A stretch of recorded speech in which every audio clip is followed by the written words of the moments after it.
Sup bro, di depan sudah terpampang angka 800, jadi bisa dipastikan motor Kawasaki ini ya pastinya tipe W800 bro. Nah ini penampakannya gahar banget ya. Mantap mantap mantap. Oke, warnanya brown ya, ada tank padnya ini bagian samping, kelihatan suaranya bagus. Tutup tangki tetap warna bulat ya, semakin klasik ini. Mantap. Wow, ini viewnya sangat menarik bro ya. Lihat setangnya bro. Wes, mantap, gokil parah. Sangat terlihat cafe ini ya.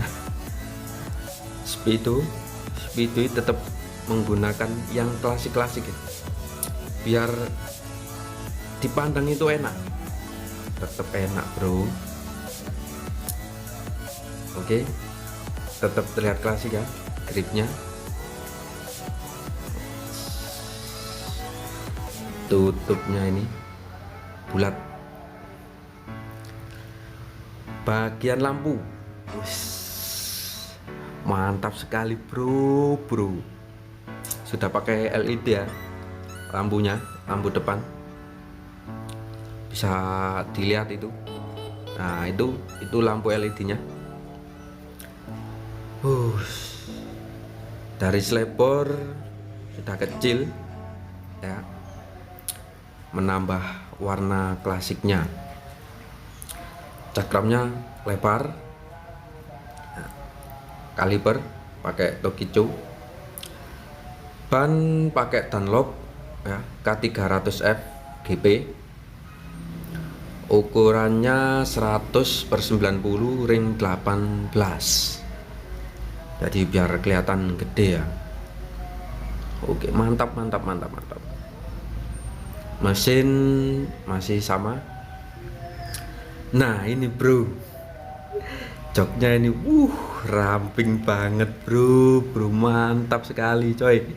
Bisa dilihat ya, tangkinya segitu, joknya segitu. Mantap. Bahannya juga bagus ya, lumayan empuk. Garang bro.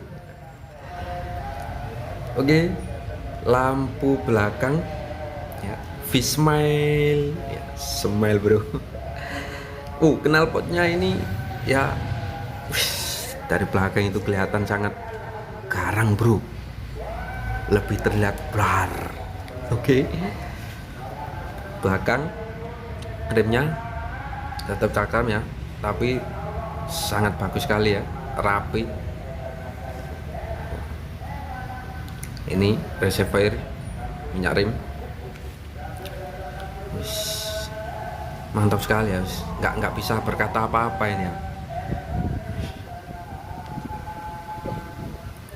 Ya ini motor klasiknya Dewa. Oh ya, ban belakang ukurannya 130/80 ya, ring 18, sama Dunlop K300. Nah ini penampakannya motor klasik yang mewah ini bro, jadi ya pengen beli sebenarnya. Oke bro, mungkin segitu aja informasi dari Cak Nur ya. Jangan lupa subscribe channel ini untuk membantu Cak Nur ya. Jangan lupa kasih like juga. Oke, mantap.